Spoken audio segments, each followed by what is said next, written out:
Meg's knees buckled. She wondered if she was able to look at her husband's body, cold and lifeless.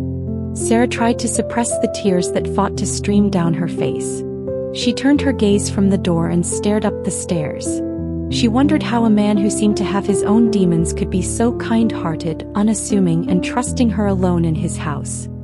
Something brewed inside Meg, just for the fact that Jean had shown up with her negative attitude. She fought the urge to have it out with her right there so her husband could be buried in peace. Her anger towards Jean was soon disrupted when she heard the drops of sand fall upon the grave and the pastor saying, "Ashes to ashes, and dust to dust." Silence surrounded her, not a rustle of leaves from the nearby trees or the chirping of birds. This made her tears flow even harder. No response. No Ernie. Meg leant against the headstone, wrapped her arms around it and closed her eyes. Tears cascaded down his face without control as he reflected on that difficult time. The memory was still so fresh in his mind. Though the cops brought John to the emergency room shortly after the stabbing, it still did not aid in stopping the bleeding. The puncture wound had proven lethal. Ruth picked up the photo, continuing to stare at it.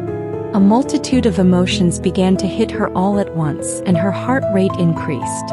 She felt the room getting smaller and smaller as the horror of that fateful day hit her once more like a bolt of lightning, and she froze. Chills ran along his spine as he ambled along the corridor of the factory's second floor. Ghastly whispers now filled his ears, with nothing in sight to connect to the strange sounds.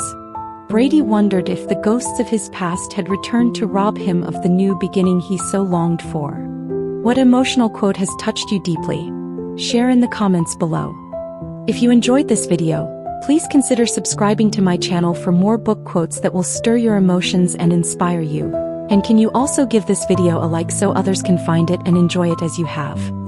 The links for all books shared in this video will be listed in the video's description.